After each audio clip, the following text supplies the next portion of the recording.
Bonjour à tous, nous sommes bien le mardi 9 avril. Franck Muller de Lyon. Bien, alors, quelques petites brèves et après on va parler du grand débat national. Tiens, au fait, nous avons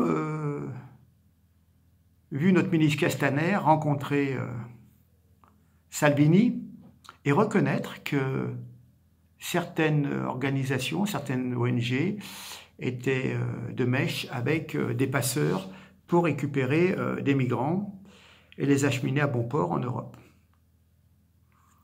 Ah, depuis le temps qu'on le dit, il semble que M. Castaner reconnaisse enfin que ce n'était pas donc des fake news. Il y a une chose qui m'a toujours interpellé, moi, quand je voyais, bon, c'est sûr, la misère humaine de ces gens qui ont traversé la mer, mais souvent qui n'ont parfois fait que 20 km et qui ont tout de suite été récupérés par les ONG qui leur ont aidé à faire les 150 km suivants. Moi, je suis mauvaise langue, je sais. Ce que je n'ai jamais compris, c'est que tous ces gens perdaient leur papier d'identité. Mais ils avaient tous pu sauvegarder leur téléphone portable et envoyaient des SMS à la famille restée au pays ou même carrément des vidéos. Et puis ils avaient pu payer 2 000, 3 000, 4 000, 5 000 euros pour le passage. Pour des gens qui sont dans le besoin, qui sont dans la misère, parfois je me pose des questions. Mais bon, je pense que je dois être trop tortueux et je cherche trop la petite bête, certainement. Ah, je vous dis, on ne se refait pas, mais bon, c'est comme ça. Bon, un autre point de détail aussi, on a appris récemment, ce matin, je crois, à Mediapart, l'enquête sur la bousculade, sur la blessure de Madame Leguet, je crois, la dame de 73 ans, qui avait été bousculée par un policier qui est tombé sur la tête, qui s'est retrouvé à l'hôpital, et donc c'était à Nice. Eh bien, figurez-vous, écoutez-moi bien, la policière chargée de l'enquête est la compagne du policier qui a donné l'ordre de charger les manifestants pacifiques. Et le préfet nous indique qu'il ne trouve rien à redire et il ne comprend pas qu'on puisse s'étonner de ce fait. C'est complètement sidérant. Mais bon, là aussi, on doit être un petit peu trop sensible à ce genre de choses et pour nos élites, tout paraît normal. Bien, on fait avec. Hier, lundi, nous avions le lancement des repas à 1 € dans les cantines. Et ce, pour 10 000 communes. Ça me permet de remarquer aussi que, décidément, nous avons appris que dans les EHPAD, il y a une semaine, lors du décès des personnes âgées, je crois 5, que dans les EHPAD, justement, les hôpitaux, on sert les 3 repas pour un peu plus de 4 € par jour. Quand vous avez des établissements spécialisés pour la retraite des personnes âgées, des EHPAD, tenus par des établissements privés à 3 000 €, et ben 4 € par jour, 120 € de repas, il reste une belle marge, hein, en payant quelques infirmières, quelques aides-soignantes au lance-pierre. Oui, il y a une belle marge. Bon, enfin bref. Toujours hier, le nerf de la guerre. Grosse manipulation pour la restitution du grand débat qui a fait l'honneur à notre pays, nous a dit Édouard Philippe. Il nous dit également le besoin de changement est si radical que tout conservatisme, toute frilosité serait à mes yeux impardonnable. Il cherche à convaincre qui là? Il cherche à convaincre Emmanuel Macron de mettre la main au porte-monnaie, puisque nous, on sait qu'il y avait besoin de changement. Hein. Ça, on le dit depuis des années et des mois, des jours. Ça fait bientôt 5 mois que les Gilets jaunes sont dans la rue et qu'ils le disent. Hein. Et lui, il lui faut un grand débat pour s'en apercevoir. Enfin bon, franchement, on se fout de notre figure. Ce grand débat est fait pour nous traîner en longueur et pour conforter la politique du gouvernement. Il y aura de petites baisses d'impôts et de grosses baisses de services publics. Bien entendu, pas de retour de l'ISF, pas de TVA à 0%. Je pense également aux droits de succession. Comment se fait-il qu'il y ait des droits de succession pour une résidence principale? Les parents se saignent pendant 25 ans pour rembourser un prêt et ne peuvent le transmettre à leur mort, à leurs enfants, sans qu'il y ait une ponction, un racket de l'État. Enfin bon. Moi, j'en ai plus qu'assez. Je ne suis pas seul de voir des travailleurs, des retraités spoliés par l'État.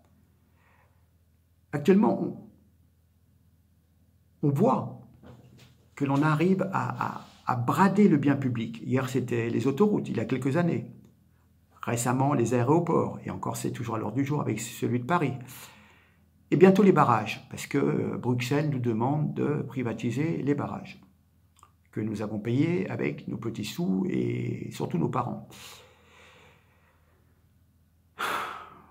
On a un gros problème en France, il y a un problème de création et de la répartition des richesses.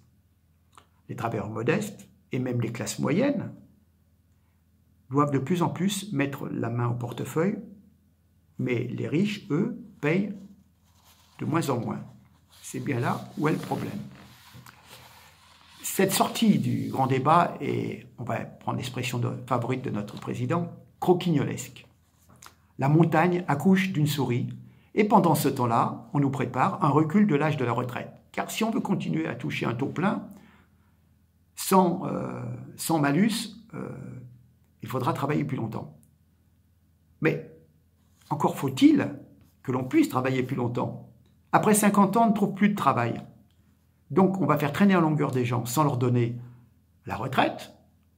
Ils seront minima sociaux et du coup, ils vont se retrouver avec des retraites avec 5 ans de RSA mini. Donc ils seront dans la misère quand on aura fait la moyenne des annuités cotisées. Ça vous paraît normal, non? Mais bon, là-haut, à l'État, ils veulent nous faire travailler 63, 64, 65 ans. Mais encore faut-il qu'il y ait des emplois pour des seniors débutants, on va dire. J'ai l'impression qu'ils cherchent à nous culpabiliser. Alors déjà, on est coupable parce que certains ont un travail. Alors déjà, c'est un privilège. Bon. Et puis, ils cherchent à nous culpabiliser aussi sur... comment dire, la dépendance des personnes âgées. Et ainsi, on nous prépare à nous faire accepter qu'un nouveau jour férié soit travaillé ou décompté. Et hop, assez pour la dépendance pour les petits vieux. Ben voyons, on se fout de nous. D'ailleurs, récemment, Darmanin nous disait que les impôts allaient encore baisser. Mais attendez, moi j'ai surtout vu des augmentations de CSG et de taxes diverses, mais des impôts baissés... Oui, bon, il y a l'histoire de la taxe d'habitation un peu pourrie, d'ailleurs qu'on n'a pas encore vu d'ailleurs. On a eu beaucoup de promesses. Enfin bon, franchement, Darmanin ne vit pas dans notre monde, quoi. Enfin bon. Il faut comprendre une chose également. La crise des Gilets jaunes, effectivement, est une crise du pouvoir d'achat. Oui. Mais c'est aussi une crise de confiance envers une classe politique méprisante et orgueilleuse, comment dire, une classe d'élite mondialiste, immigrationniste, prête à sacrifier les citoyens, la patrie, pour le plus grand bénéfice des entreprises appartenant à des milliardaires. Bien entendu, cela se fait avec la complicité des médias. Franchement, une partie des journalistes ne sont pas là pour informer la population, mais plutôt pour leur faire accepter, pour nous faire accepter les décisions des gouvernants. Le citoyen peut-il vraiment confronter deux opinions différentes, opposées, lorsqu'il lit la presse? Non. Dès que l'on émet une idée différente,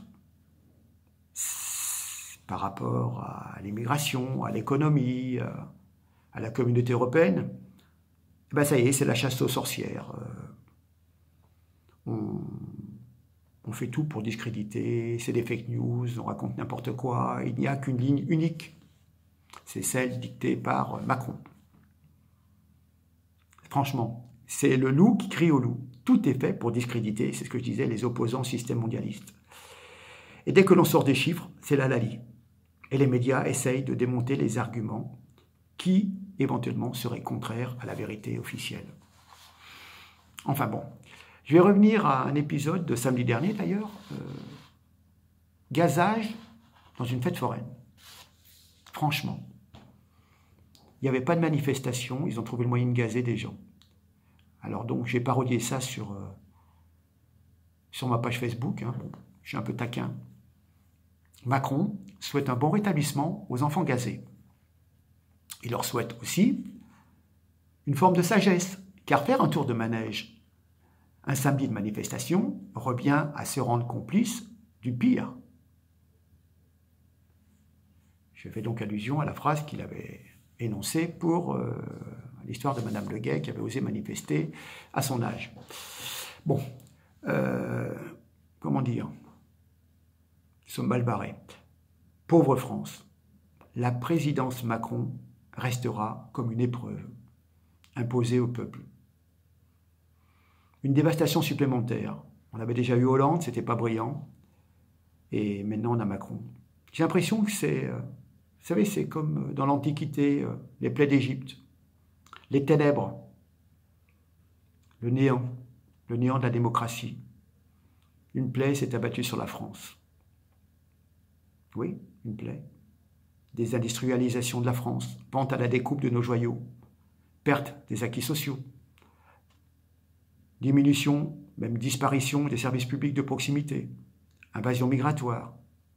Rappelez-vous les promesses de Macron en 2017. Plus de SDF dans les rues. Non, mais attendez. Demain, on rase gratis. Une belle mise en scène. Pour un comédien, une marionnette mise en place par l'oligarchie financière avec l'aide, évidemment, des médias complices, on en a parlé. Nous sommes face à une immense exaspération sociale et fiscale qui couvait depuis longtemps. Cela est dû à, comment dire, une énorme désillusion sur l'Union européenne. Vous savez, celle qui devait nous apporter richesse et protection. Eh bien, cette Europe de Bruxelles favorise l'immigration, les travailleurs détachés, ça favorise la fermeture de nos usines qui seront réinstallées dans des pays à bas coût. Voilà ce qu'il en est, malheureusement, de cette Europe qu'on nous traîne depuis quelques années. Donc, la coupe est pleine, ça va exploser. Je pense qu'on va avoir le résultat de Macron, enfin, du grand débat. Il va nous sortir il va nous donner quelques miettes. Mais je pense que les gens en ont plus qu'assez et que dans les quelques semaines qui vont suivre, nous allons avoir de nouveau quelques belles explosions, avec peut-être un point final pour le 1er mai, car les syndicats seront de la partie, les gilets jaunes, nous verrons. Mais je pense que nous allons vers des semaines qui vont être très, très, très agitées. J'en suis certain. Bon, sur ce, je termine là pour ne pas être trop long. Je reviendrai sur quelques mésaventures du gouvernement, la nomination de Sibeth Ndiaye. On en apprend de belles sur elle d'ailleurs. En fin de compte, ce n'est pas du tout la personne qu'on nous présente. Mais bon, j'y reviendrai. En fin de compte, c'est une gosse de riche, hein, d'une classe sociale très très aisée au Sénégal. Mais je vous en dirai plus la prochaine fois, parce que bon, c'est sûr, dans nos médias, personne ne vous donne la vraie info. Bien, écoutez, je vous laisse là. Merci en tous les cas de votre écoute. Merci pour vos abonnements. Merci pour vos partages. Et puis, on se dit à très très bientôt. Là, j'ai quelque chose sous le coude. Là, le Ndiaye, il y a beaucoup de choses à dire. J'y reviens. À très bientôt. Allez, je vous remercie. Au revoir. Salut.